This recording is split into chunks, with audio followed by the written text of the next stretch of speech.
this planet starve and many more do not get enough to eat? You must now be familiar with the reports of the famine in Ethiopia, where the weather has been so dry the crops fail, where the people are so hungry they have to walk many miles to the nearest relief station where there might be food if people have been generous.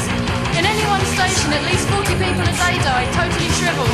They have the energy to brush away the flies with waiting for their meal. These people are the victims of our Western governments. In Britain alone, there are massive great food stores where surplus grain sits.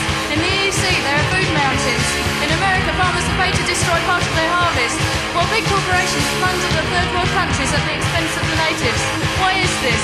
Economics, the science of greed, that which says people must pay Western prices for their food. Naturally, starving countries can't afford this, especially when their government takes the best first.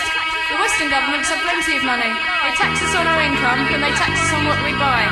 They take the money we have worked for and use it to buy arms. They would rather be able to destroy the world 12 instead of 10 times over than transport surplus food to those who die. Indeed, they become ill through obesity. Must we tolerate these obscenities?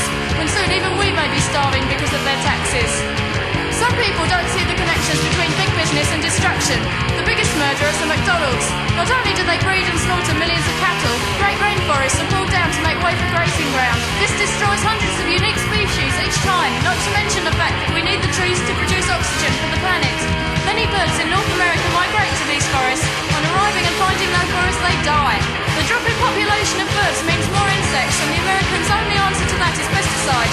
We all know about factories who manufacture pesticide. You know about Union Carbide. They're an American company who set up dangerous plants where if anything goes wrong it doesn't matter.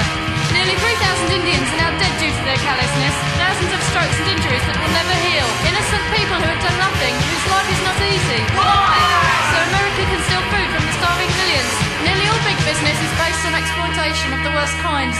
Cosmetic companies use dead animals to make their products, then poison many more by feeding it to them, with the end result of encouraging sexism by convincing men and women to look the same as each other. Advertising promotes this, and advertising of any kind usually portrays women as a sex object only, there to be raped.